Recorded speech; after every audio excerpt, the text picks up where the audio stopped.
little bit to talk about tonight, as always.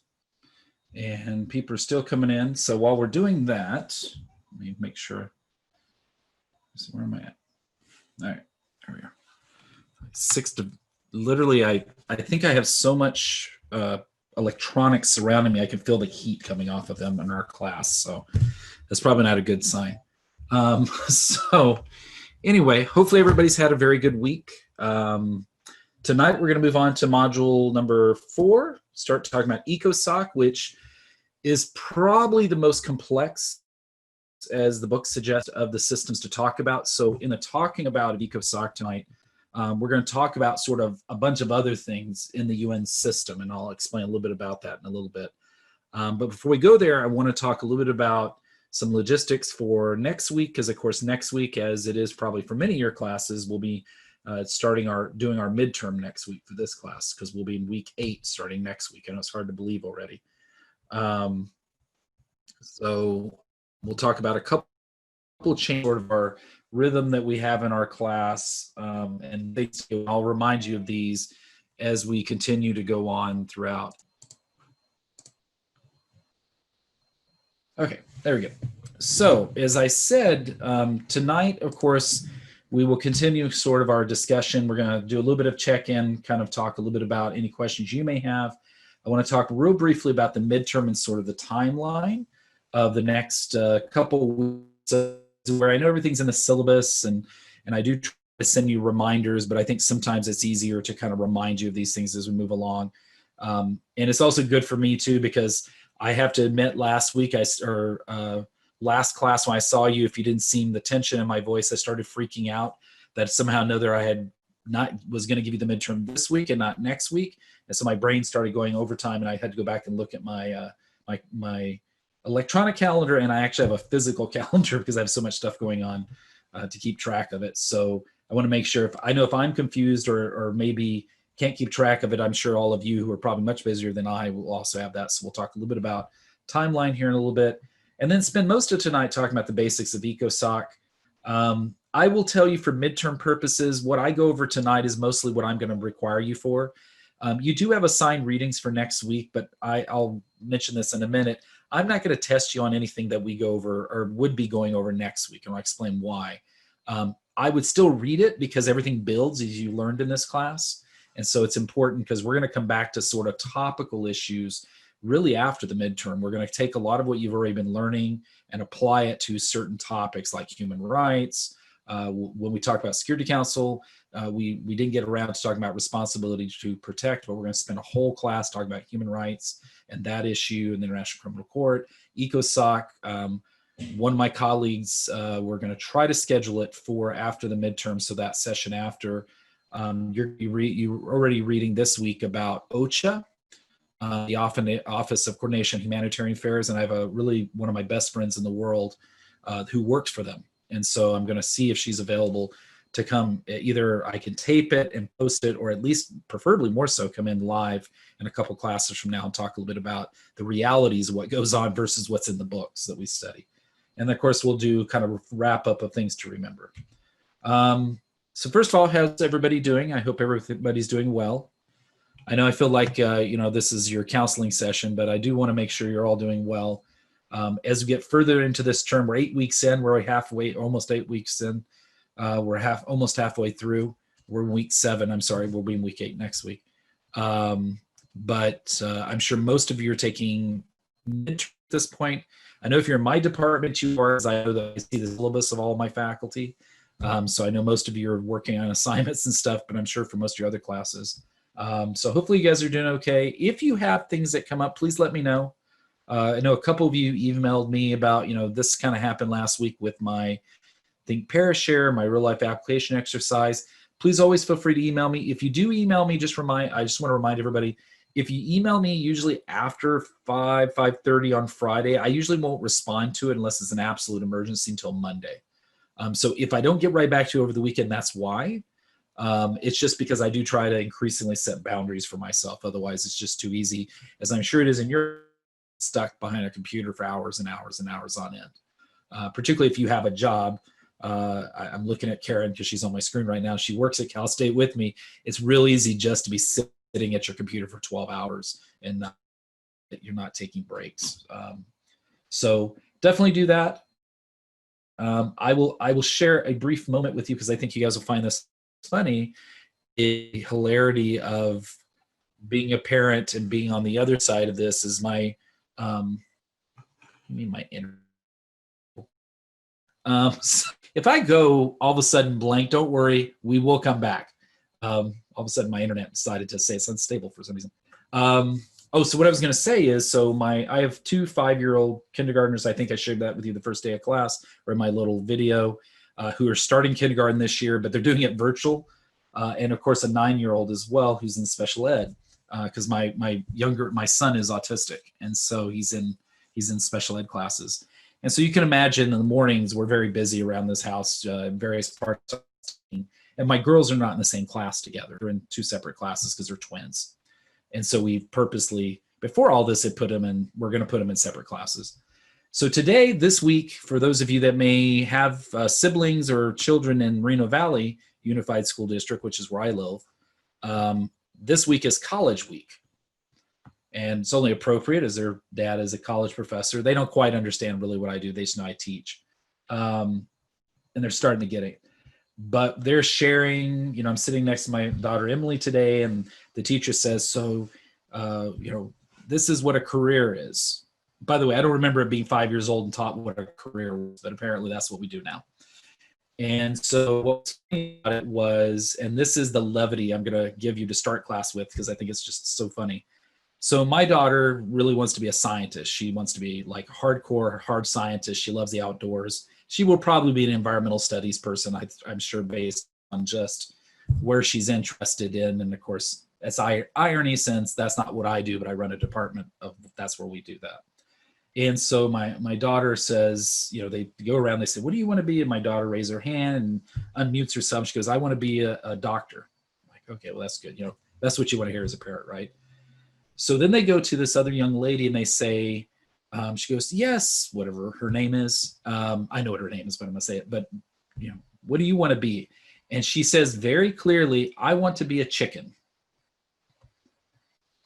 At which point I was like, that is exactly where we're at in 2020. And also that girl may have just been speaking the truth. So next time that you're worried about your midterms and just think that the next generation, there's somebody out there who's decided she wants to be a chicken. She has chickens, I guess. And so this is, mindset of 5-year-olds is how that all kind of plays out. So anyway, so I thought I'd share that with you just to create some levity as we move into more serious topics tonight. But I thought that was incredibly cute. But do know that they are representing very well. A lot of the teachers that are at my children's school, they're all at the same school, are Coyotes. And so they were making sure they were representing very well for our campus, as they should, because otherwise I probably would have clicked myself and said, what do you mean about not telling about Cal State? Anyway. Yeah, my oldest daughter, she goes to Valley. I live in Mobile too. And her science teacher said, I want you guys to study hard, take AP and honors, because we don't want you going to a college like, CSUSB. We want you going to like Harvard and Stanford. And I was like wearing my Cal State sweater. I'm like, what's wrong with CSUSB? And he just starts laughing. So, some teachers are, some teachers aren't. So a fan of our state colleges. I'm okay with that. That's funny though. Christine's point. Yeah, I think, one of the things I've realized in doing this is that I try not to take myself as seriously. And I actually came down, I was telling my wife about what happened. She was downstairs with the other 2 in our house doing their schooling, and we're laughing about it. And I said, I'm not quite sure how I'd react if one of my students who are grown adults said, I would like to be a chicken. I think that would be hilarity. Don't anybody do that. But yeah, so there you go. You're 5 years old, you want to be a chicken. So with that being said, let's talk about some more serious stuff. I wanted to give you some feedback initially before we post the grades and stuff on real world application exercise. I believe at this point now I have updated everybody's grade book. So you should have full grades for everything. The only thing you won't have in there right now is the extra credit assignment was associated with the syllabus. And that's just because I need to go in there, and that will be a separate column for everybody, by the way. So if you were, for those of you that are like, what do you mean extra credit about the syllabus? That means you didn't read the syllabus fully. In the syllabus at the very end, there was what I call an Easter egg. I usually put it in every class I teach. And I can see the people who got it, because I know you by name, are smiling because they're like, that's right. And it said, if you have read this, please email a picture of the United Nations to me by such and such date. And I think I gave 2 weeks to do it. I have all of those. I just need to go through, obviously, and input them all for you. I think I shared with you guys all last week is that I have no TA for this class because we're just below the number for having a TA. So I'm doing all my own grading and my own inputting. So that column will be there. By the way, it's not factored into the grade until I do final grades. But I always try to put everything on Blackboard so that you're aware at all times kind of what your grade is in the class. I don't do a running total, and the reason is because the way we're doing this class, it's really hard to calculate that. I tried to do it initially in Blackboard, and it gave some of you like weird grades and stuff. And at one point, it just told me it wouldn't do it. So just take the grades you've been posted, use the formulas and the syllabus. That'll give you a sense of where you're at in the class. Okay. And if you ever have any questions about kind of like where you're at, please let me know. So everybody's grades should be uploaded. Think, Pair, Share, obviously you all completed, so I'll be giving you guys feedback on that. And of course, your grades posted over the next couple of days. The real world application exercise from last week, I've already completed one class with comments. And so I'll make those visible as soon as I finish the other class. So that should happen probably by today's Wednesday, by Friday. You should have real life application exercise number 3, the one you just took, with comments and your grades. But I wanted to give you some just general comments based on what I saw. And I would say this is somewhat applies to Think, Pair, Share as well. I'm a little bit less tough on the Think, Pair, Shares though, as long as you do it, mainly because it's really getting you introduced to the concepts. By the time we do the real world application exercise, I do want to actually see that you understand to a certain degree what we've been covering in those 2 weeks. So kind of my general comments are this: application of the knowledge you're gaining is really good. I've been highly impressed. I was actually showing somebody who teaches UN, not your name, but just a passage or two from your guys' stuff. And they were highly impressed, and they've been teaching this longer than I have. So I'm very impressed about how you guys are able to take the knowledge you're gaining from this class, which I think is substantial. I can't tell, and only you know that. But be able to actually apply it to real world situations has been really good. So I do appreciate that. I will say the clarity and the flow of thoughts, if I compare the first real world application exercise, and even the first few Think, Pair, Share, same way. Your clarity and your flow of ideas have gotten better as you guys have progressed, and that's what we expect. You may be thinking, God, I feel like I'm writing a lot for this class, but the reason you're writing small amounts is because I think this is more effective than assigning you one paper for the class or 2 smaller papers. That, to me, doesn't make as much sense, and I think I get a better sense that you've actually learned something, which is why we do it this way. I used to actually assign 2 written assignments in this class, and I decided to try this now that we have a full class on the United Nations a little bit differently. So based on that, all good, right? Good comments, nothing really negative. Here's a few things I would say that I would definitely try to apply. And this is general comments. It won't specifically to one person or the other, some than others. And it's just, remember that writing is a skill and you just have to constantly practice it. I've been writing for years. I've written multiple books and articles, and I can tell you, I still actually turn to my wife and go, how should I say this? Because she's a much better writer and much better at grammar and spelling than I am. So I always kind of say, hey, does this make sense to you? We were just doing that last night with the next book I'm writing. We were trying to coming up with the title of the book, and I was kind of getting her input about that. So tips here, try to apply more knowledge you've gained. Some of you are doing much better at that, others a little bit less. I think everybody's doing a good job of it. But the real key here is really making sure that you apply what we call modes of analysis. And so real simply, and I'm not going to go into details. Usually when I teach a class, I go into modes of analysis, but I didn't this time. But there's really like 3 levels of what we call modes of analysis, and it's ways to kind of organize your thoughts, and they build on each other. The very basic one is what we call the descriptive mode of analysis. And the descriptive mode of analysis is simply you're just describing, right? You're just gathering facts and you're saying, here's what I see. The room is blue.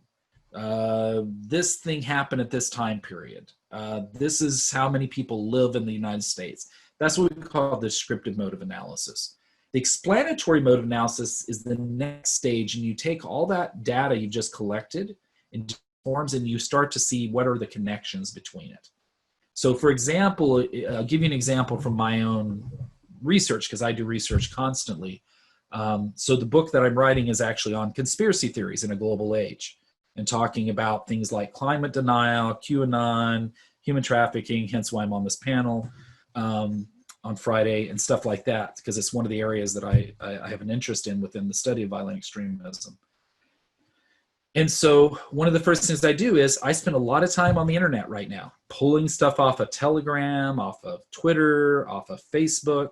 I belong to Parler, which is the conservative platform that sort of has been developed to counter Facebook and stuff like that, and just pulling people's information off and analyzing it. What are they saying? What's the rhetoric, right? That's the descriptive mode of analysis. What I'm doing now that I've collected some of that data is what are some of the themes I'm seeing? What are some of those connections? Okay. And then the next step and the most critical step, and I'm not really asking you really to do it here. Some of you've done it naturally in the real world application exercises, but I haven't really asked you to. And that is what we call the prescriptive mode of analysis. Prescriptive is really, in this context, you've taken your data, you've analyzed it, now you're coming up with some sort of thoughts based on what you've done. That's actually analysis. And I really want you to make sure you're very clear on that part. That is the difference between analysis and opinion. Opinion is generally not fact-based and selective use of facts. Whereas basically when you're doing science, the idea is regardless of what your outcome is, you're gathering data, looking at these connections, and you're trying to see some themes and then say, okay, this is what I think is going to happen. So for example, one of the things that I get often asked nowadays is there going to be violence in the election as we lead up to the elections? That's what we get asked. I got asked like 3 times today. And what evidence do we have that suggests whatever I'm telling them? That's what we get paid lots of money for, by the way. Not I don't, but generally speaking, if you do this kind of work or you do almost anything. But really what I want you guys to do is take those first 2 modes of analysis and make sure you're using those as you're doing your real world application exercises. That's why I frame the questions the way I do, or the threads, is to say, basically, tell me a little bit about what you've learned, and then what are some of those thematic connections that really can kind of answer the question I'm proposing. Does that make sense to everybody? Somewhat? Okay. I know I'm asking a rhetorical question here with a bunch of screens that are not even turned on.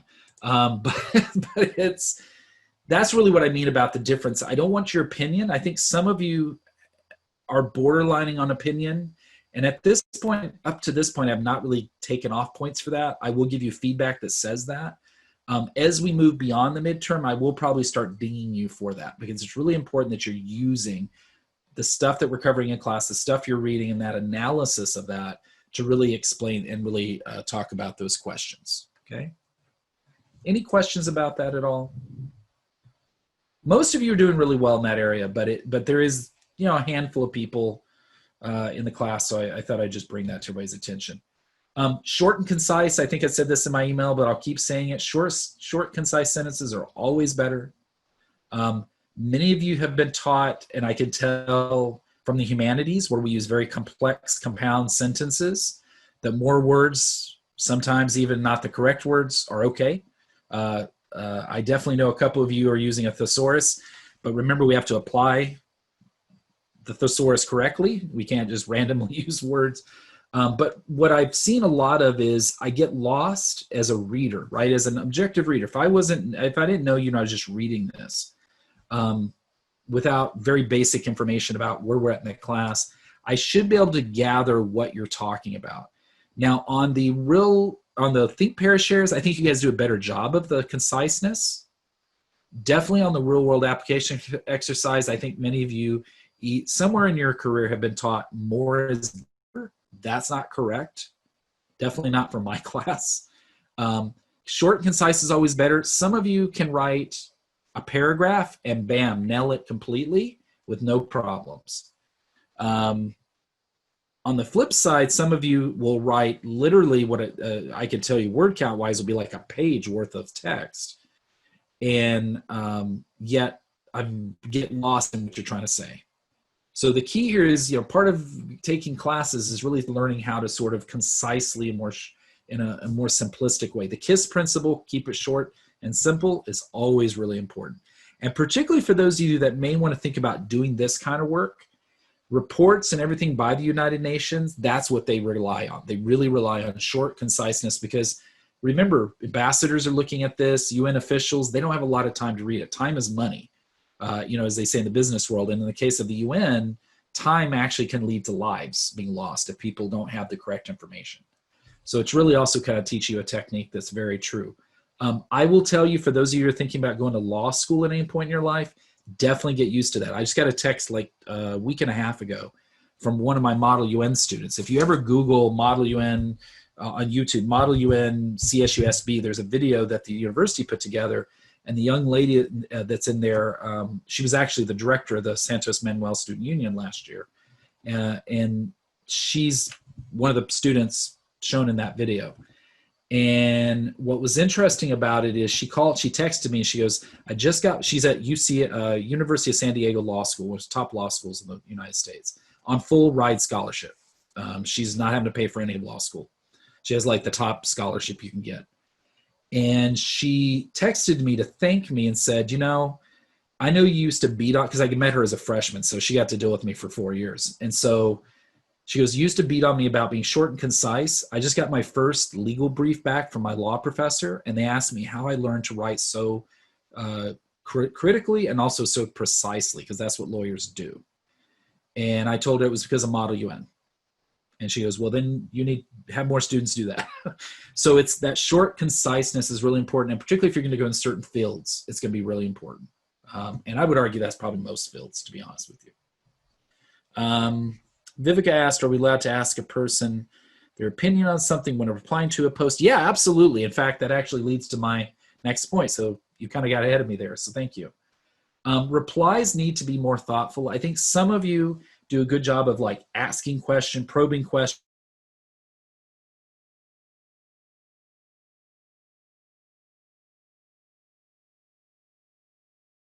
I think we lost you. Yeah, his audio is done, and I think he's frozen. Well, he is frozen. It's kind of like I'm done, right? And so, can you guys hear me? Yeah, now we Yes, can. again. You cut off like a minute. Yeah, we just got you back. Thank you. See, the problem is sometimes you guys freeze, and then I don't know what's going on, so I apologize. So thank you for that. Yeah, so replies need to be more thoughtful. So to go back to Vivica's point, yeah, absolutely ask them to reply, when you're saying, is this your opinion? Is this fact? You can do it in a very thoughtful, diplomatic way, but just be thoughtful about it. And don't just sort of say, I really liked your post. That's not really helping them, and it's not helping you. You'll understand that more as we move on to the class, because you really have to start routinizing this information. Okay? Any questions about any of that? Does that help a little bit, I hope? To answer Karen's question, I apologize. The application has not been up, and that's my fault. We had finally made a decision and then kind of corrected it. So it will be up, actually, the link tomorrow. I was going to send you an email out today, actually, but I never got around to actually opening it up. So it will be open tomorrow. Okay, couple of things just to and I'll point out this again at the end of class today. And that is, you do have an online prep quiz, number 4, that opens tomorrow, 6 a.m. It'll cover the material, obviously, from this week. It closes on Saturday. Please, as you start to prepare for the midterm, use all of your online prep quizzes. You have literally 20 questions, so times 4, so you have 80 questions just from that I can draw 50 questions from the midterm. And the bulk of the questions from the midterm, what I mean by bulk is like 95% of the questions, in some form or fashion will be questions you've seen before. They're not going to be literally word for word in most cases, but it'll be the same content, okay? So please use those as a way to study. And I know most of you guys have formed study groups and all that on GroupMe and all that. I think that's awesome. So just make sure as you guys are preparing together that you do that, okay? Really important, next week, you do not have a real life application exercise. So you have kind of a bye week, so to speak. using some MBA. I was going to use MBA terminology here, but needless to say. But basically, you don't have a real life application exercise. That's been true since the very beginning. For Module 4, the reason is because you're going to be taking the midterm next week. So I try not to put that much on you all at one time. Also for the midterm, whatever we cover as of the end of this week, so that's literally the quiz, is what you're responsible for the midterm. So from the very first day of class till basically the end of this week, which basically is, the assigned readings, what we're covering tonight, those kind of things. Anything that we cover, like the assigned readings you have for next week, will not be on the midterm. That material will end up on the final. And the reason is I want to give you time over the weekend to study. I want to give you time to prepare for the exam itself. So I try not to give you new material. Okay.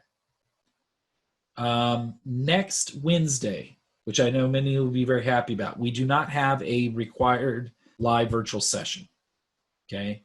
And what I mean by that is we're not going to meet to discuss the material that you're reading next week. Next Wednesday, I will be here, barring me freezing, or the computer going out or something.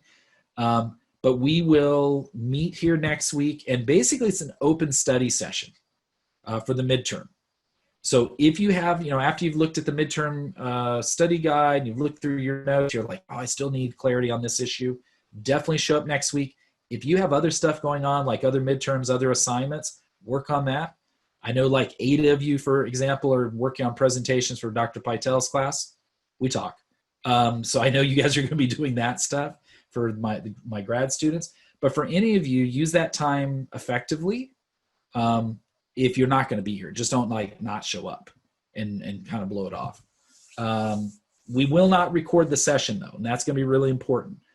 And I know I'm speaking to the choir because you're all the ones, I see all the names pretty much routinely every week who show up, which is we'll see, how many do we have tonight? I think we have just about everybody, but about 20 students routinely show up, which is awesome, by the way.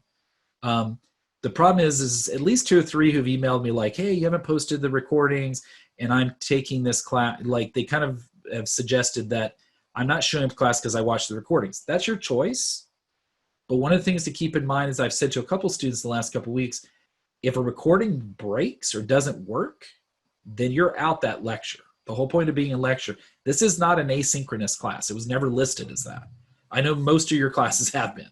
I am not one of those people. For my graduate students, we will meet every week. So once we start next week. So it's really important in that context. Oh, froze again there for a second. Okay. So I will post a study guide by Friday. Actually, I'm going to try to get it up by tomorrow, but I can't guarantee that, but it'll definitely be up by the morning of Friday. The key here is it'll just be a list of terms and concepts we've covered. So if you go back through the readings, you go back through the lecture slides, review the lectures that have been recorded and posted for you, which now is all of them outside of tonight. And this one I'll post first thing in the morning. Not first thing in the morning, but in the morning. Because it takes a little bit of time to edit it and put it together and stuff, of course. Please make sure you review all that information. And if you have questions, by the way, definitely let me know between now and next week. Like, hey, you talked about this term, but we never talked about it, or we didn't get to this slide. Is this going to be? Feel free to email me. I don't mind getting back to you on those kind of things. The multiple choice exams, the exam itself is going to be multiple choice. I told you at the beginning, but I'll remind you again. It is 50 questions, multiple choice. No true and false, no fill in the blank, no essay. You guys are writing enough. I don't need you to write more. It is timed, okay? So this will be the only time where you actually have a timed exam is my midterm and my final. You do not need, I know, lockdown browser and all that other stuff your other faculty are doing. I don't do that because, to be very honest with you, it's a hassle for you. It's a hassle for me. Because if something happens, the lockdown browser, then it takes us extra time to get you back on. There's other ways to counter people cheating. And realistically, if people really want to cheat, they'll cheat. I've been teaching for 21 years. I've seen just about everything you can possibly imagine. And particularly in a virtual environment, it's actually, I tell my faculty that all the time. So one of the ways we do that is it's a timed exam. You will have the same amount of time you'd have if we were taking it in class. So it will open, the midterm will open next week on Thursday, not this Thursday, but a week from tomorrow. And so this is all in the syllabus, by the way, 6 a.m. And then it closes on Sunday at 11 o'clock. In that window, you have to pick a time to take your exam, okay? I'll leave that up to you. And the reason I'm allowing it open instead of just taking it one time, at a certain time, is because everybody's got stuff going on. I get that. And so what do I care if you take it at 6 a.m. or you take it at midnight? Doesn't matter to me. At the end of the day, it's just easier for you. So whatever will work best for you, but just in that window. You'll have an hour and 15 minutes, same amount of time we'd have in class, more or less, right? But it'll be an hour and 15 minutes to take it. If you do get alternative testing through DSPS, then of course that'll be more time. And I'll set up those exceptions for those students that I have paperwork on. By the way, the other way that I counter cheating is I will have probably close to about 120 questions in my test bank. And this is not from a book. This is stuff I've created. 80 of those, of course, will be ones you've already seen before in some form or fashion. And so what the computer will do is it will randomly pull out questions, 50 questions for each one of you when you log on to take the test. It's not a perfect thing. Can people still cheat? Of course they can, but at least this limits it as much as possible. It is closed book, closed note. On the closed book part, I just have to trust that you won't use your book and your notes. Realistically, if you do, I can't stop you anyway. But please, try to actually study for it and take the exam. If you have any test issues, then of course report them to me immediately on email. Even if I don't get right back to you right away, because that way at least I know that I need to, work with you for you to whatever the issue was. Any questions on the midterm? I know I'm taking a little bit longer tonight, but I want to make sure everybody's really clear as we move into next week. Oh, Professor. Yes. So I'm an SSD student. So Yeah.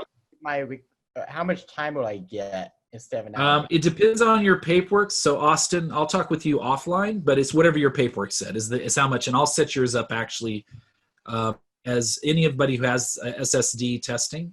I'll set up the requirements as in that paperwork, and I'll email you individually between now and also next week to remind you, like, this is how much time you get and all that kind of stuff. That's like, I just thought I get an hour and a half timed extension. That's right. Thanks. Okay, no problem. Any other questions, concerns? Sorry, Simi, it's on your birthday. I have no control over that. Look, I teach on Valentine's Day. I'm in New York with the UN team. My wife's birthday for we've been together 12 years. So yeah, we're almost 13 years. So, yeah. I feel for you. I used to teach on my birthday every summer because I taught summer classes. And I'm literally right in the middle of the summer. So, okay, let's move on then. And if you have questions, let me know. You can always email me, of course, as always. One other reminder before we move on to talk about ECOSOC, remember that the slides are all online for every class we've done. Also, I stopped posting the videos in Blackboard and only post them on YouTube. And it's not because I want to get my YouTube rating up or something. It's ultimately, it's just easier. The problem is that Blackboard glitches. YouTube doesn't glitch very often. And so it's just easier for me to put it on there so you have a stable connection so you can always get to them.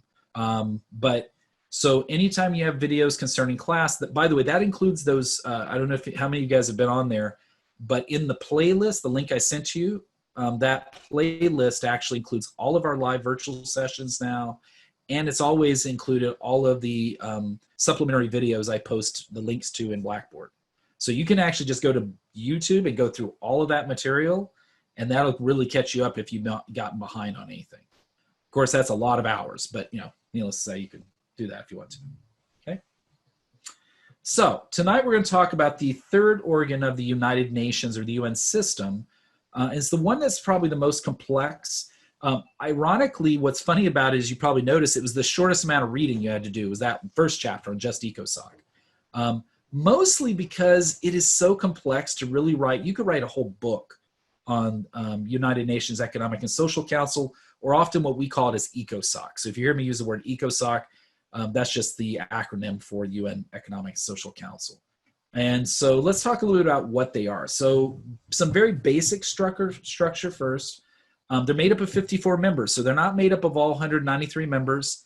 There is no veto vote. There's none of that kind of stuff. So it's kind of this very unique body when you compare it to the other two we've already done. Because remember, the UNGA has universal membership, right? 193 states.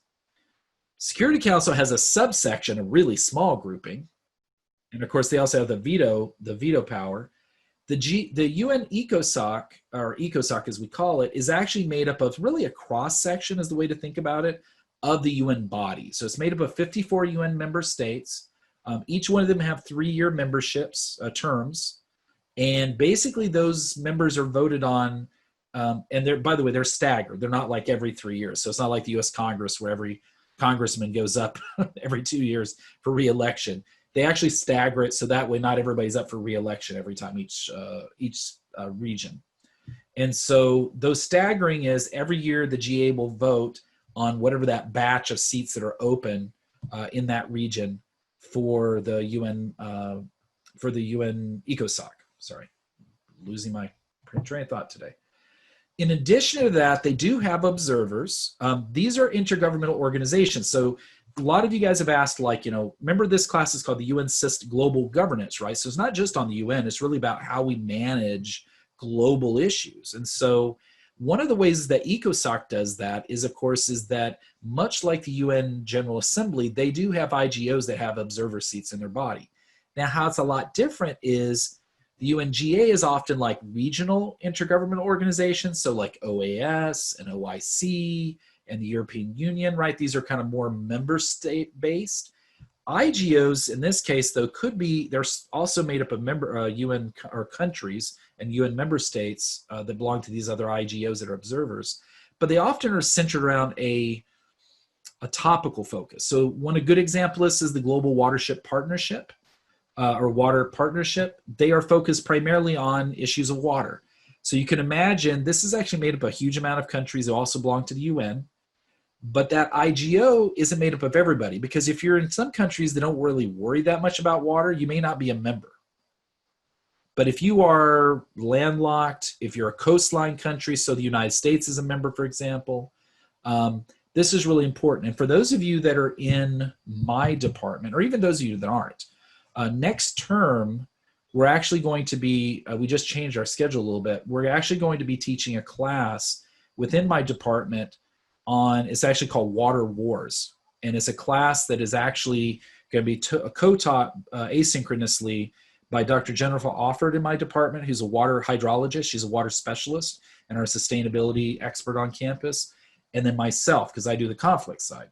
And so it's sort of that intersection. And so we'll actually talk about the United Nations and ECOSOC again in that class about how they're trying to manage these conflicts, like on water, for example. And so this is one of the places where observers can play a role, IGOs can play a role just like in the UNGA. We'll come back to, but there's another very significant piece we're going to talk about tonight. And it's one of the most important things I think I would like you to take out of the discussion tonight. And that is, in the United Nations GA, so in General Assembly, NGOs don't have a role to play, as we talked about, right? They don't have seats. They can't come to the discussions. We didn't talk about it with the Security Council, and it's not really in the book, I don't think, if I remember correctly. But on very, very rare occasions, NGOs can go speak before the UN Security Council, but it's very limited. It's like maybe 1 or 2 per year total at the most, right? So NGOs, non-governmental organizations, where they play the biggest role in the UN system is actually within ECOSOC. Okay, and we're going to talk more about that in just a minute. ECOSOC, as it suggests, Economic and Social Council, primarily today focuses on sustainable development, right? From the beginning, they've always dealt with social issues. So that would include everything from gender equity to equity along ethnic lines, as well as political issues, economic issues. I apologize if my children are screaming in the background. Apparently they're playing Switch in the next room and screaming at the screen. Not my son, by the way, my 2 girls. So I didn't realize they're screaming, so I apologize for that in the background. But sustainable development. Ultimately, as suggested in the readings, ECOSOC is this really interesting body, and why it's complex is because it basically is this coordinating body really between sort of the UNGA and kind of that country level discussions there and all these other organizations that are part of the UN system. Now, let me be very clear, because I saw in some of your postings that some of you posted things like, oh, the ECOSOC is under the direction of the GA. That's actually not correct. Okay. The United Nations Economic and Social Council is a separate organ, just like the GA is, just like the Security Council is. I think where the confusion may lie is that ECOSOC does send reports to the UNGA, but it does not report to the GA. Does that make sense to everybody? So it's not like the GA goes, you do this. They actually don't have control over what ECOSOC does other than the membership. But everything the ECOSOC does, they do send reports routinely to the GA, because that's where all 193 members are at, to really have these conversations. So when the UNGA sets up their agenda and they want to talk about, for example, water scarcity in sub-Saharan Africa, they don't have that expertise, but who does have the expertise is ECOSOC and all of its bodies that report to it. And so that's kind of the way to think a little bit about it. So I apologize, in looking at Linda's book, I realize it's a little confusing. I'm gonna let her know that, by the way, because she's doing a new edition of the book. Because even when I read, I was like, oh, that sounds like it directly reports to, and that's actually not what really happens, okay? ECOSOC, of course, has a wide range of, and I'll show here in a minute, they have regional and economic and social commissions, they have functional commissions, special agencies. Now, specialized agencies actually have their own, and programs and funds have their own governing bodies, but they do report their findings and their stuff to ECOSOC, okay? Whereas the regional economic and social commissions and the functional commissions are kind of like sub-bodies of ECOSOC. Okay, and I'll show you how kind of that plays out here in a second. The biggest thing, and please put a big note by, a big star by this, because it's one of the things I really want you to take away from this. Unlike the other bodies, ECOSOC is really that coordination between civil society and UN member states. Really, they are that connecting tissue between countries and basically nonprofits, non-governmental organizations. Because remember, NGOs don't have a role to play in the UNGA. They barely have a role to play in the UN Security Council. We'll talk about the Secretariat in a few weeks. They really don't play a huge role in the Secretariat.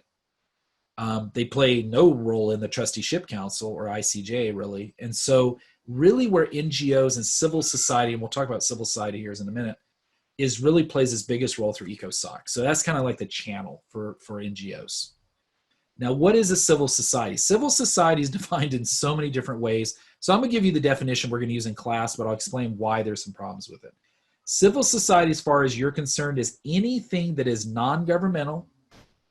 So basically, if it has anything to do with the government, it is not part of civil society. So anything that is non-governmental and business. Business also would not be part of civil society. Now, that, by the way, as Linda suggests, and I think she's absolutely correct on this, is a very US-centric viewpoint. Because in Europe and other parts of the world, civil society would actually include business. But for our purposes, we're not going to do that. Okay. So in the US context, this kind of is thinking about anything that's nonprofit, right? So if there's a nonprofit organization, it's considered part of civil society within the United States. So Catholic Charities in San Bernardino, that would be considered part of civil society. Trying to think. Greenpeace is considered part of civil society. Amnesty International. The American Civil Liberties Union, ACLU, is considered part of that. Microsoft would not in the context we're using it. Facebook would not be considered part of it. Now, why it's different in other parts of the world is because of the relationship that government has with business in other countries outside of the United States. And it's just a very different relationship than we have in the US system, okay? So that big thing we call civil society really has that connection with the UN through ECOSOC, okay? Okay, and yes. Can I ask, oh, sorry. No, go ahead, go ahead. There on the last slide, so just repeat what you said, please, about it's coordination between civil society and is it in the UN or what? The UN, yeah, the UN or the UN member states. So the GA, basically that kind of. So this is where when some of you, I think, were getting confused that the ECOSOC reports to the GA.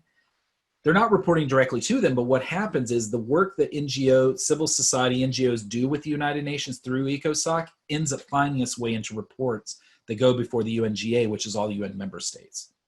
So then UN member states definitely know about it. Now, whether they actually pay attention to it or not, that's a different issue. Some countries love NGOs. The United States actually likes NGOs. Other countries are not big fans. If you're Syria, for example, you don't really like NGOs because a lot of them are not what you call very pro-regime, particularly right now. Okay. So talk a little bit more about NGOs here, just so you kind of know a little bit. And this is the most we'll ever talk about really NGOs in depth, by the way. But non-governmental organizations or NGOs, there's really actually two different types.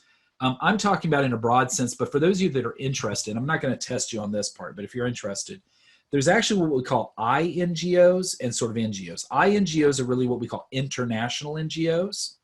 And then there's NGOs that are kind of local grassroots. The reason that I just lump them all together is because in a globalized age, there really isn't a huge difference. Because the work of, for example, Catholic Charities in San Bernardino has a global connection.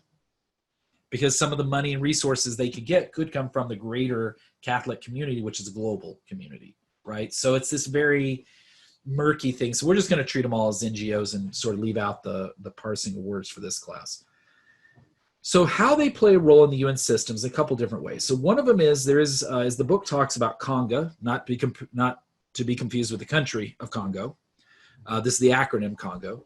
The Conference on Non-Governmental Organizations and Consultative Status. So what this is basically a body that really is the liaison entity between NGOs and ECOSOC. So they're the ones who sort of say, work out sort of the relationship the UN has with NGOs. Now, why that's important and why NGOs have a role to play in ECOSOC is from the very beginning, the United Nations had this desire. There was a call that okay, the UN was created by countries, by member states, but it doesn't represent the average person, all of us. It only represents the governments. And what if the government isn't really representative of the people? And so what happened is there was calls for what we call People's Assembly, but obviously that failed because countries didn't want that. They wanted to be dominated by country voices, by member state voices. And so instead, later on, the role of NGOs became much more of an inclusive thing. So NGOs' roles that we see today is a development in the UN system over time. It's not something that really was there from the beginning. It is in the charter, but nobody really did it up until about really the 1960s and 70s is when the UN really got involved in really promoting NGOs coming in large numbers and working through ECOSOC. By the way, there is a call, even as of this year, there have been rallies around the 75th anniversary of the organization to create a UN Parliamentary Assembly and a UN World Citizen Initiative, which would be like a People's Assembly. So those calls are still there, but the sort of temporary fix is to have NGOs, because NGOs don't represent, remember, they're civil society. They don't represent the state's interest. They're supposed to represent the interest of every person on that issue. So if you work for Human Rights Watch or Amnesty International, it doesn't matter where you're based, you're not representing a country, you're representing human rights and violations of those and things like that. Now at the UN, the NGOs do kind of play an interesting role. First of all, how you become an NGO that's recognized by the UN is all determined by this very important committee. Please take a note by this, the Committee on NGOs. This is a sub-body of ECOSOC. And this is just basically a committee that says, by the way, it's made up of the 5 permanent members of the United Nations, as well as some other members of ECOSOC. And basically, it's those individuals who make the determination of whether or not you're going to be formally recognized as an NGO by the UN. And also what status you have. And there's actually 3 different statuses you can be given as an NGO, and I'll explain what each one of those are in brief here in a minute. As of this year, there is currently 5,725 NGOs recognized by the United Nations. So when Linda says over 5,000, she's correct.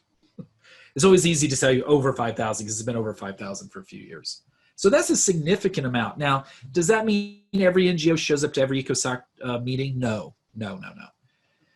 So where they play a role at the UN is really because of status. Okay, so we can start parsing out that 5,725 into different categories. The most active group is what we call the general consultative status here. They are a group basically that said, look, we're going to recognize you with this status. You're allowed to come to ECOSOC meetings. You're allowed to speak. You can't write, formalize, sponsor resolutions, but you can help write them. So in other words, they get their ideas in there. They're basically represented in the ECOSOC with this status. Probably the one that you know most notably that has this status is Greenpeace. Greenpeace started as a local organization that became global, and now they're called Greenpeace International. They have chapters around the world, but they have general consultative status. So you can imagine for my environmental studies kind people or people interested in that area, they play a huge role in issues of sustainability, environmental protection, all those kind of discussions.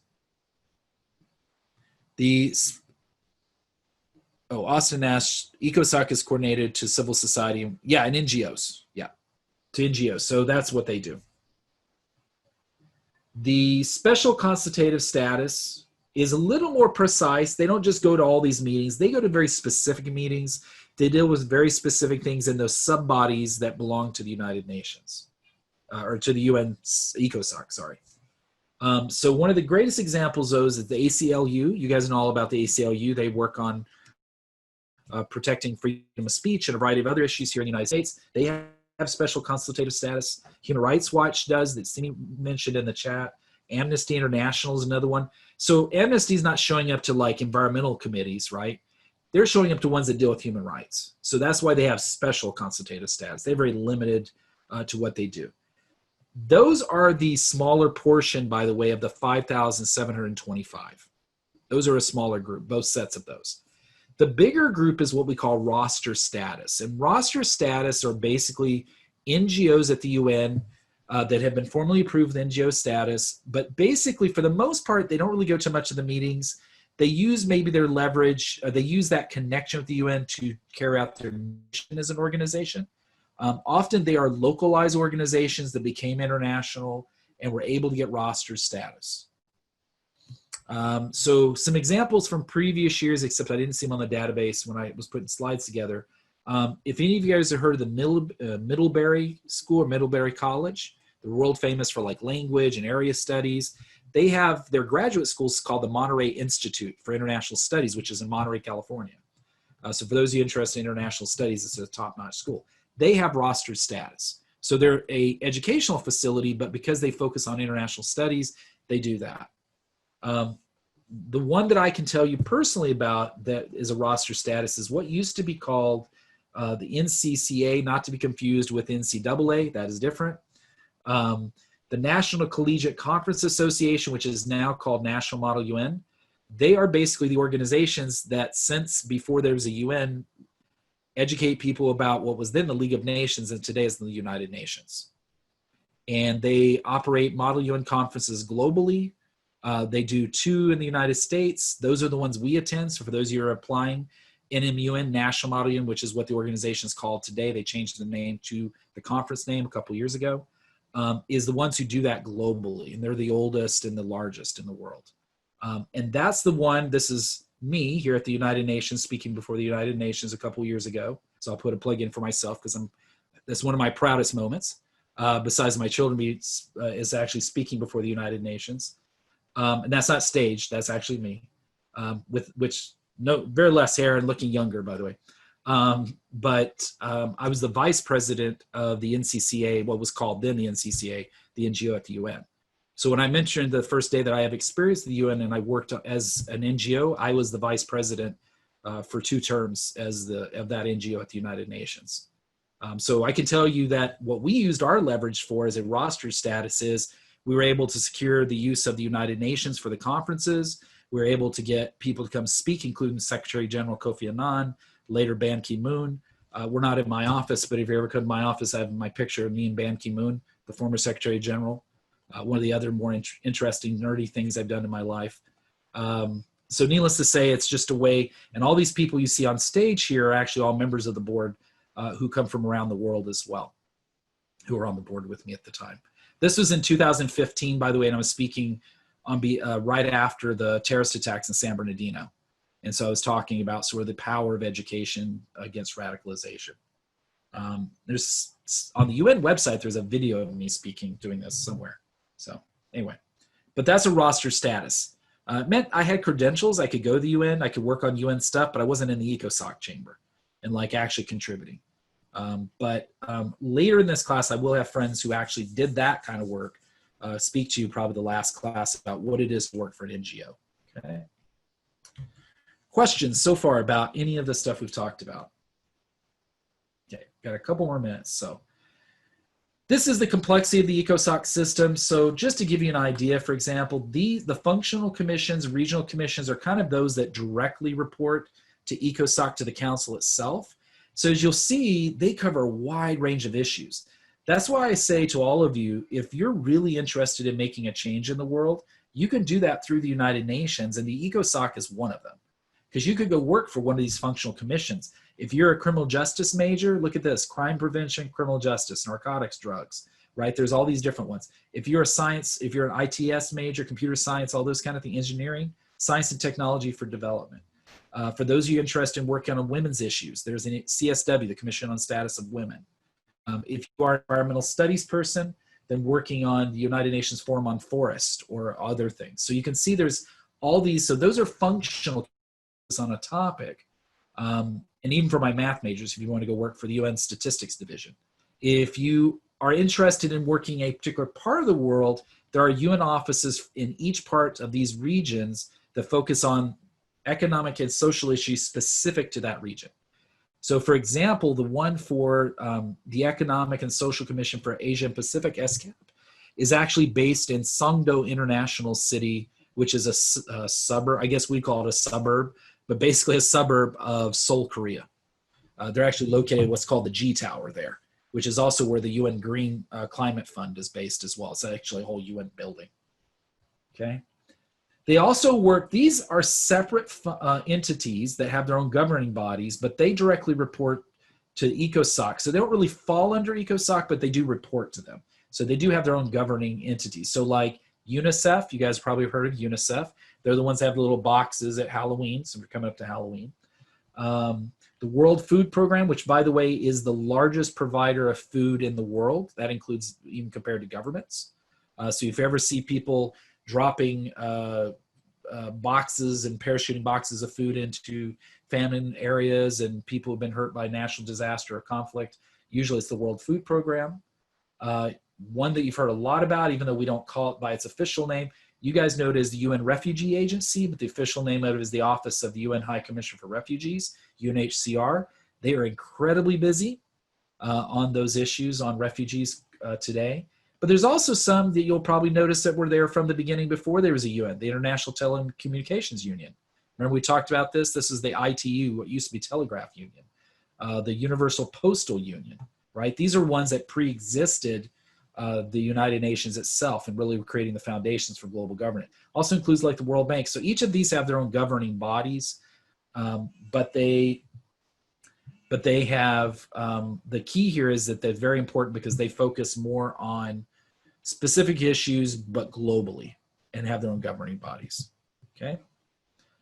For those of you that are in the medical field, there's all sorts of ones too, like joint UN programs. So the joint program on HIV and AIDS, or UN AIDS, which has been working on the HIV AIDS issue for many years. And then there's very specific ones too, like this one I love, by the way, the UN Group of Experts on Geographical Names. So for all my geography nerds in the room, right, representing for my department, literally there is a job for you to go and actually determine whether something should be called something in geography on a map. I tell Dr. Meek about this every year and it gets him all giddy. So he's our cartographer in our department. Okay. Now, let me skip ahead. Let me go back to this slide. Something I mentioned before. So you have 54 member states, right, who are all trying to make determinations, create reports and all that. But remember when we talked about how countries have their own baggage, political baggage as I call it, coming to the table? Remember that gets more complex because at the United Nations, you have these caucusing, these voting blocks we talked about in the UNGA. That same thing also applies in the 54 member state arrangement within the UN ECOSOC. So the thing is that sometimes there are competing interests, and I'll give you a kind of example. So the country of Gabon, right? These are countries in Africa here. You'll notice they belong, number 5, to the African group, but they also belong to the non-aligned movement, number 4. Gabon also belongs to number 1, which is the group of 77. So each of these groups have their own competing interest, right? So it's not like I'm an African country, I'm in Africa. they belong to so many, and sometimes those competing interests can pull them in different ways and different voting behavior. Okay, so kind of an overlap with what we talked about last week, but also that applies in the UN ECOSOC as well. And it's just one of the things I meant to, I think I said I was going to show you this diagram like a couple weeks ago, and I just kept forgetting. You'll notice the United States, generally speaking, is kind of its own voting bloc. It's them and Israel, generally speaking. And we talked about that before. Sometimes they vote with this group, but they're not really inside of that group. Okay. This is just how ECOSOC, those 54 member states, are basically divvied up. It's kind of like when we talked about UN Security Council, where they divvy up based on geographic region, those blocks. Same thing here. So very similar. The biggest group goes to the biggest area of the world, and that's African, the African states. Asia Pacific gets 11, Eastern European 6, Latin America, Caribbean 10, and Western European and other states. So this would be the US, Australia, all of those only, they get 13. Hello?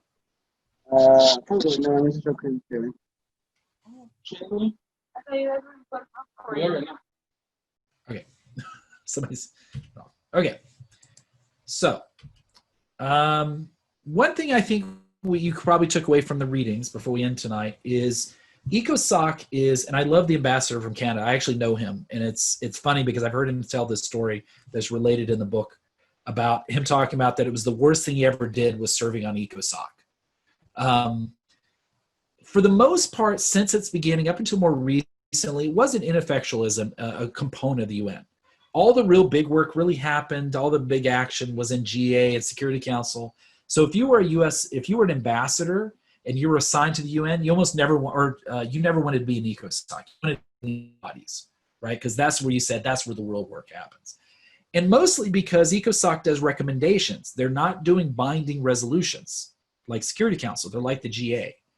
So for the most part, from big part of their history, they really were ineffectual. And by the way, this is the UN ECOSOC chamber in New York City. This is a picture of that chamber. And so, down on the floor is actually where the UN member states sit, and up here is where all the NGOs sit, up in the sort of the rafter area here. Okay? But in 2005, there was what we call the World Summit. This is not in the book, but it alludes to it. And really what that 2005 summit was meant to be was to follow up from the Millennium Development Goals that had developed in 2000. So 5 years later, let's see where we're at. What we realized is ECOSOC really had not done much in that area, and that's who should be in charge of sort of keeping track of what's going on, right? They're literally the people in charge of development, but really had very little role to play up until 2005. And so they ended up playing a role instead, and they do that primarily through two entities discussed in the book, the AMR, the Annual Ministerial Review, as well as the Development Cooperation Forum. The Annual Ministerial Review meets every year. They kind of focus on a single development topic. So they'll focus on technology and development. The next year, they'll focus on water. Right? They just pick a topic, and they focus on that as it relates to originally the MDGs and now the SDGs. There's also the Development Cooperation Forum, which is basically where you start to talk about how you really, what's the status of what's going on. Okay, so what's going on with development today?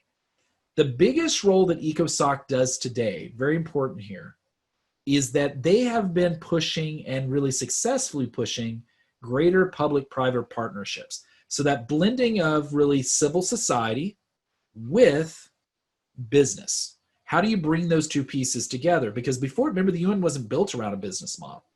But you do realize in this day and age, and globalization in particular has had an impact here, economics drives some of the action of the UN, so you have to have the businesses there as well, particularly with multinational corporations.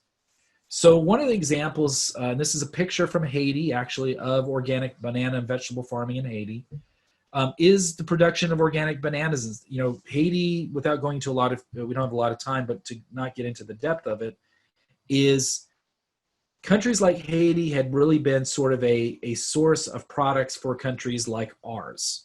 So we're benefiting on the backs of people who are poorer than we were, and they're not getting in the benefit of that. At the same time, their environment is being destroyed, right? And we'll talk more about this in a couple of weeks when we get into the SDGs and where we're at today and all those kind of things. But what that project has been is really the combination of the Haiti government private partnerships where they've created this sort of company of both private share owners as well as government share owners and individuals to sort of say, how do we build a process, a business that protects the environment, that builds this new green economy? You guys heard about the green economy in the last presidential election. Well, and people weren't yelling over each other, you heard about it. But basically the green economy, right? This idea the economy isn't something that's going to hurt the economy, or going green doesn't hurt the economy. You blend those two things together. Sustainability is what we call it. That you also having a positive impact on human beings, and that you really promote equity, social justice through all of this. And so that's really what, since 2005, ECOSOC and its various functional bodies have really been working a lot on, is this idea of how do we bring everybody to the table so that it helps everybody, so that those farmers in Haiti, they're able to sell their bananas, their organic goods on an open market and still get some of that money back, and not just sort of be a source of product for wealthier countries in the world. Okay. So we will talk about those. So a couple reminders once again. There we go. We caught up. Online module prep quiz number 4. Remember, it opens tomorrow morning. That'll cover what we've covered about ECOSOC primarily. Everything for the midterm next week we'll cover from the first day of class till today. Okay, so make sure you understand all the 3 first principal organs we talked about, a little bit of the history, those kind of things. Make sure you keep up on the readings, particularly as you're preparing for the midterm. No real life application exercise next week, so that way you have time to work on your midterm. And remember, I won't see you necessarily next week. I hope most of you show up, because it'll be a good way for us to have a very open conversation about things. I will not re-lecture on material. I'll be very clear about that. What I will do is help clarify points, or if there was terms on there that maybe we didn't get to, or they're a little more muddy for you, that's where you want to ask those questions. But just do understand that I will not re-lecture on material, okay? So if you don't want to come to that study session, then you get a break next Wednesday. But do remember the midterm opens on Thursday, 6 a.m., okay, to Sunday. To Sunday, not Saturday, to Sunday. I give you an extra day to work on.